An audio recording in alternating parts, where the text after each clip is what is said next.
আনন্দ উচ্ছ্বাসে গাইবান্ধায় বিএনপির ৪৭তম প্রতিষ্ঠা বার্ষিকী উদযাপন। গাইবান্ধা থেকে রজতকান্তি বর্মনের রিপোর্টে বিস্তারিত। বর্ণাঢ্য আয়োজনে নানা কর্মসূচির মধ্য দিয়ে সোমবার গাইবান্ধায় বাংলাদেশ জাতীয়তাবাদী দল বিএনপির ৪৭তম প্রতিষ্ঠা বার্ষিকী উদযাপিত হয়েছে। কর্মসূচির মধ্যে ছিল দলীয় কার্যালয়ে জাতীয় ও দলীয় পতাকা উত্তোলন, প্রতিষ্ঠাতা শহীদ রাষ্ট্রপতি জিয়াউর রহমানের প্রতিকৃতিতে মাল্যদান, র্যালি, আলোচনা সভা ও দোয়া মাহফিল।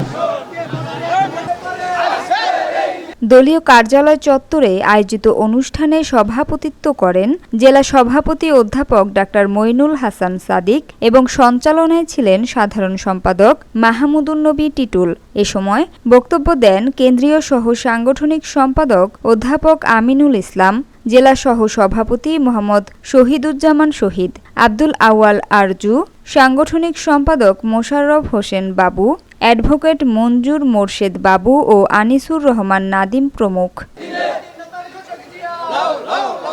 বক্তারা বলেন, অবাধ ও সুষ্ঠু নির্বাচনের মধ্যেই দেশের গণতন্ত্র পুনরুদ্ধার সম্ভব। তারা অঙ্গীকার করেন, দেশে যেন আর গুম, গুপ্ত হত্যা, বিচার বহির্ভূত হত্যা, দুর্নীতি, টাকা পাচার, নারী শিশু নির্যাতন ও সন্ত্রাসের মতো বিভীষিকার পুনরাবৃত্তি না হয়। পাশাপাশি জনগণের অধিকার রক্ষা, দুঃখ কষ্ট লাঘব, স্বাধীনতার সার্বভৌমত্ব সংরক্ষণ এবং বহুদলীয় গণতন্ত্রের ধারা পুনঃপ্রতিষ্ঠাই এখন বিএনপির মূল লক্ষ্য।